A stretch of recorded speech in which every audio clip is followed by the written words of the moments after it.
Assalamualaikum warahmatullahi wabarakatuh. Saya Ratri Sarining Tias dengan NIM 4152101155. Di sini saya akan menjelaskan mengenai backup cloud. Backup cloud merupakan proses penyalinan dan mencadangkan data perangkat ke cold storage dan akan dikelola di pusat pengolahan data. Contoh dari penggunaan backup cloud adalah mencadangkan ke service provider. Misalnya, terdapat sebuah perusahaan yang memiliki data penting seperti gaji karyawan. Lalu data ini akan di-backup ke cloud yang sebelumnya data tersebut ada di pusat data perusahaan.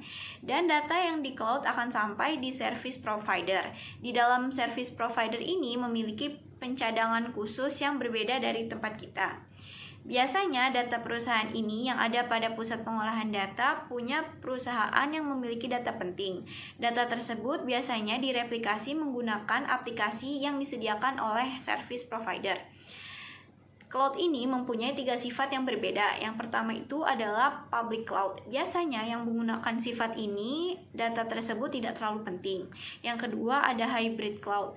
Isi dari data tersebut bisa penting atau tidak penting. Dan yang terakhir ada private cloud. Biasanya yang menggunakan sifat ini yaitu perusahaan, karena terdapat data yang sensitif di dalamnya.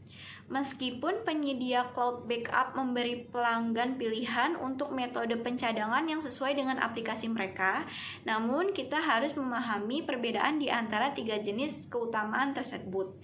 Jenis yang pertama merupakan fully backup. Fully backup ini menyalin seluruh data yang akan dicadangkan. Keuntungannya mendapatkan tingkat perlindungan yang sangat tinggi, kekurangannya itu akan memakan waktu dan kapasitas data yang banyak. Lalu ada instrumental backup. Metode ini mencadangkan data yang hanya telah diubah atau diperbaharui sejak pencadangan terakhir.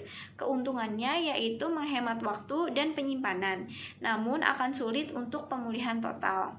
Dan yang terakhir ada differential backup. Jenis ini hanya membackup data yang telah berubah sejak full backup berakhir. Metode ini memecahkan masalah pemulihan yang sulit yang dapat muncul dengan pencadangan tambahan.